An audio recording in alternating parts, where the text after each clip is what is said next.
Good morning. Welcome to another episode of Weekly Spark. Last week we were looking at pockets, doing some origami, talking about inclusions into an art journal page. Today I want to look at just a really simple pamphlet stitch that you can use inside some of those pockets that you can use as an additional element on the page.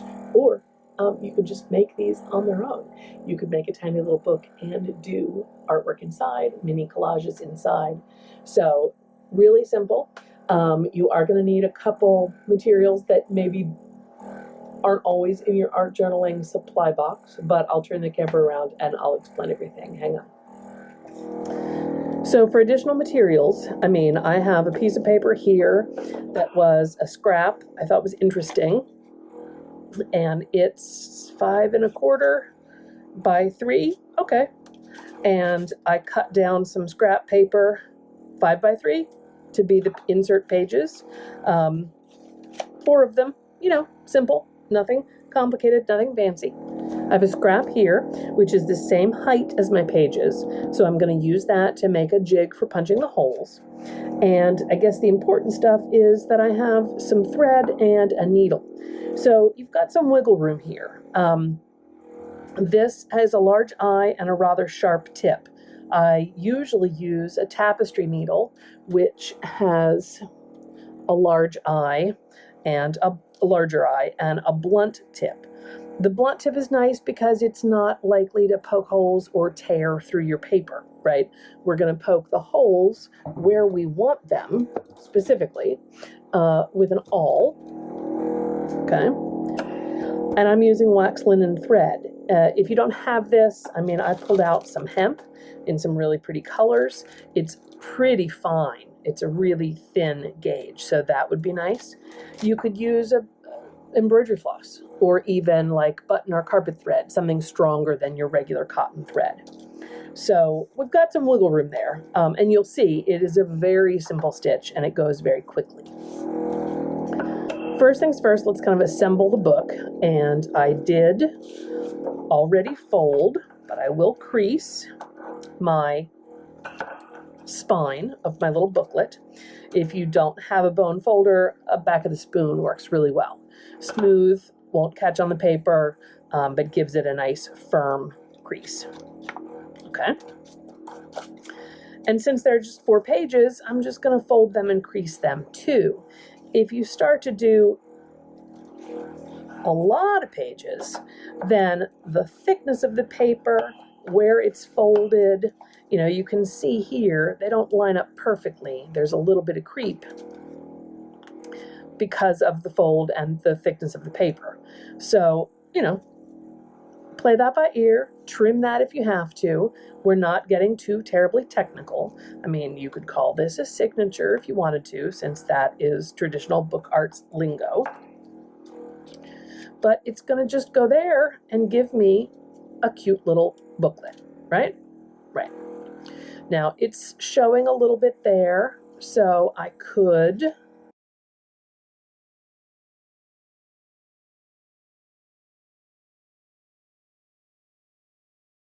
great. So that's what it's going to look like.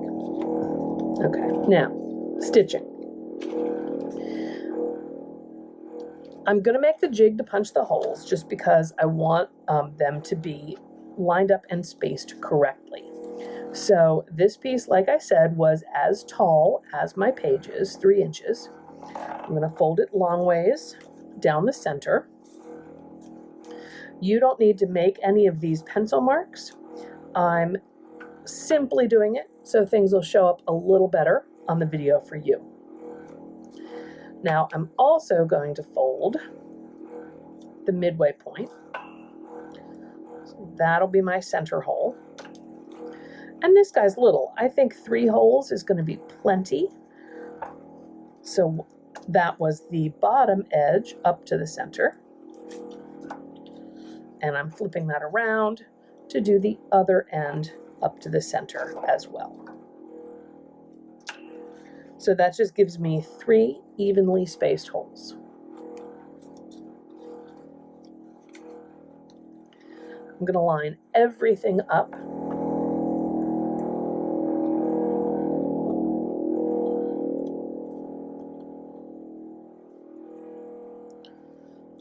you can clip that. That's just going to hold everything together so nothing will slide or shift.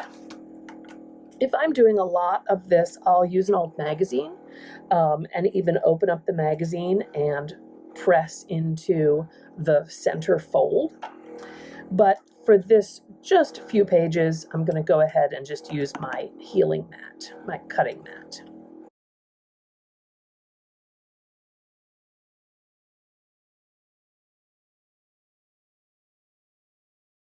Now, at this point in time, I can remove the template,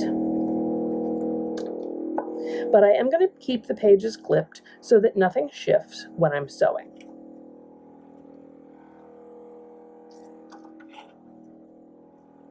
So my estimate, I'm going 3 times the height of the book. That's more than I'm going to need.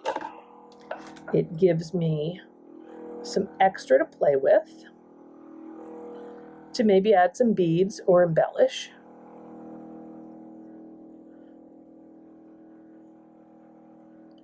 Nice thing about the waxed linen is you can kind of warm up the end and give it a pinch, and it flattens a little bit to go through the needle.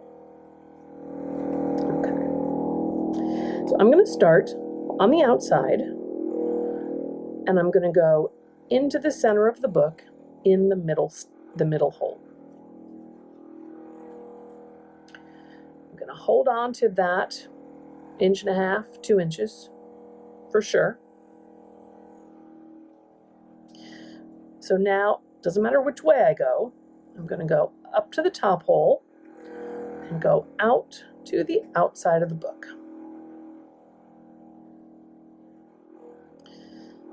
Here on the outside of the book, it's a little harder to see, I'm going to make one long stitch the whole length of the spine and go down into the last hole that I hadn't used yet. Okay. So now the only place to go is back to the center. Then I'll have my 2 stitches on the inside and that will be done. A thing to watch out for: when you are coming out on the back of the book, you want to have your tail on one side of your long stitch and your other side of the tail on the other side. Now, if you bring the needle up in the wrong place, it's easy enough to just slip under and make sure that you have one on either side. But what I'm going to do now is tie a square knot. Make sure that my stitch is tight, and then left over right, right over left, and we're done. Trim those, clips off. Now, I can trim those shorter if they bother me or if they get in my way. I'm going to show you the same stitch again, but with 5 holes. And on that one, we'll start on the inside so that your tails won't be visible. They'll be tucked away on the inside. Okay? But this pamphlet stitch book is complete.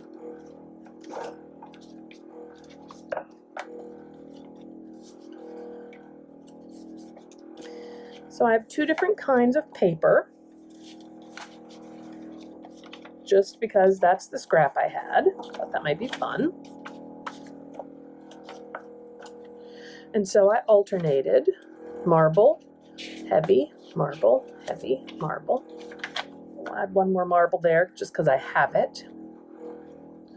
This is probably going to give me some creep as I fold it because this heavier watercolor paper is stiff and pretty resistant. But the size of this, my paper size, was 5 inches. So now folded, it's 2.5, and it is 4 inches tall. And the reason I pre-cut things to that size is because it fits perfectly in that envelope I love so much from last week's video. So I do want to give it a cover. And here's another scrap piece that I liked. So my cover needs to be 4 inches tall.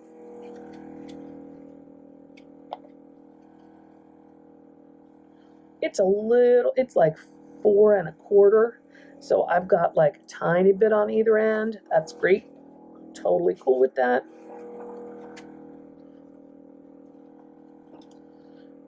Could I have laid this down and measured it? Yes. Should I have? I'm pretty good with eyeballing it. I'm gonna round the corners a little bit. Yeah, that works. Great. This paper is pretty soft, but it was too pretty to pass up.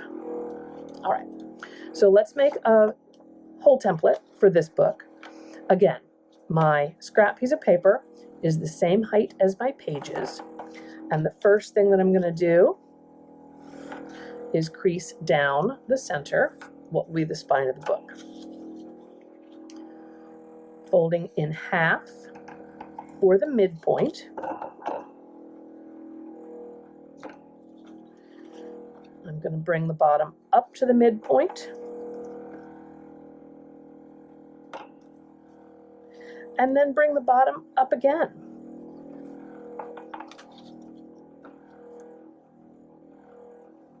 So I have different size spacing, which is fine, I like it. But it's an easy way to measure consistently for both ends of the book. Could I have done the math and spaced the holes out at equal distances? Sure, if that's the look that you like, the aesthetic that you like, absolutely. Just measure and mark your template before you start punching holes.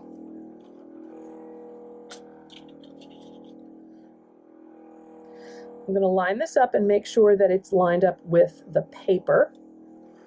But then this one's a little trickier because I just want to make sure that the paper is lined up with the cover, since there's a little bit extra on either side. Not hard, just something to keep your eye on.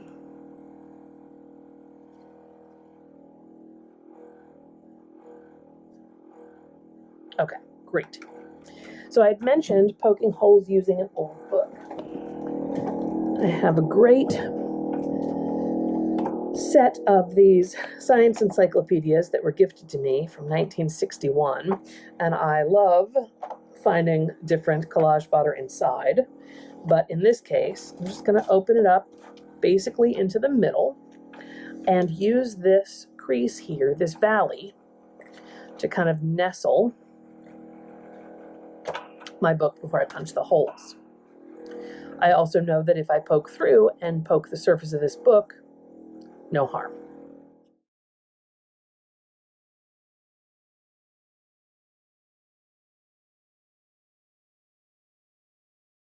See, all 5 have gone all the way through.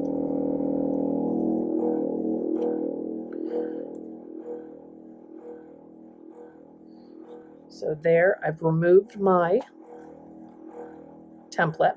I can see those holes. Good. For this one, I am going to switch and try this hemp because this earthy kind of teal color is too perfect with the outside of this book. And again, I'm going to go 3 times the height because I would much rather have extra than not enough. I'm going to use the needle with the slightly larger eye. I want to be careful then that I don't pull too far and pull it through. Okay. So for this one, I am going to start in the center on the inside. So starting in the center is the same as we did before, but starting on the inside is where things are different. And I'm going to hold that tail with my thumb. I don't want to risk pulling things all the way through.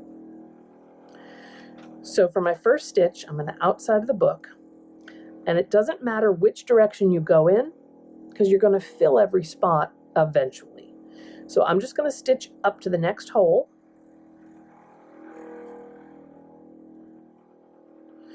and go down into the hole so that I am coming back up in the center of the book. Now I'm continuing up towards that right side if you're looking in my direction. So I'm stitching down through the hole and emerging at the outside of the book. Okay. Now, sometimes people will stitch around the edge, but we're not going to do that since this cover paper is so fragile. So if I'm not going around, the only other place I have to go is back through this hole.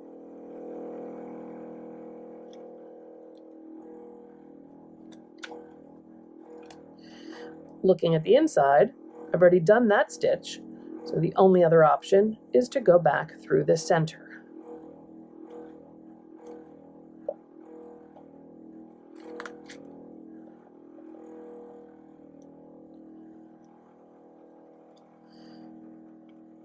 So that's both my stitches on the outside, both my stitches on the inside. I'm half done. All right, heading this way, stitch into the next hole.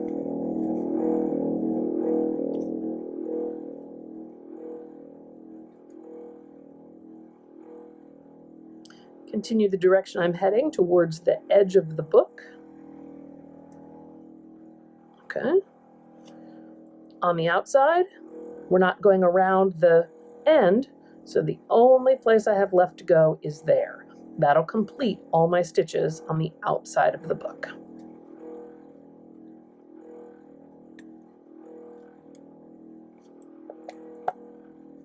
Okay, there's the outside complete. So here on the inside, didn't leave myself much of a tail.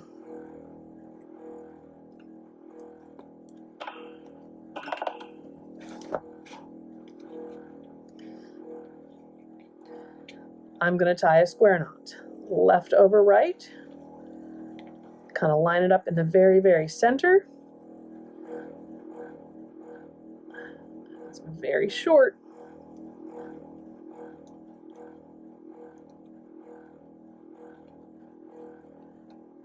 Okay, tie that tight. So yes, I had at least a book length that I didn't need, but I would have loved to have had longer tails and had that been a little easier to tie off. So here is this little pamphlet,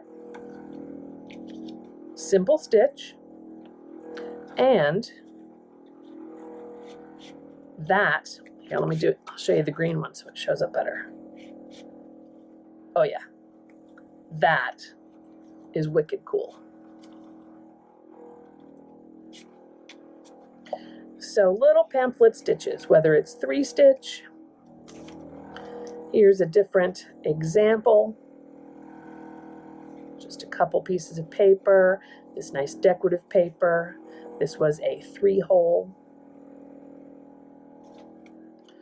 and then this you can see has the longer threads, it was a 5-hole, this might want beads on it. These pages are all blank and waiting for something. So hopefully that sparks some ideas on either simple books for projects or enclosures, inclusions, added elements into your art journal. So I think next week I'm going to take one of these and use it. Might just be a pocket and a tag, because I do kind of love that. Also in my art journal, it doesn't have too much bulk. So stay tuned and let's see what ideas spark for me in incorporating these into the page. Awesome. See you next week. As always, like, subscribe, you know, all the YouTube things, and I will see you soon.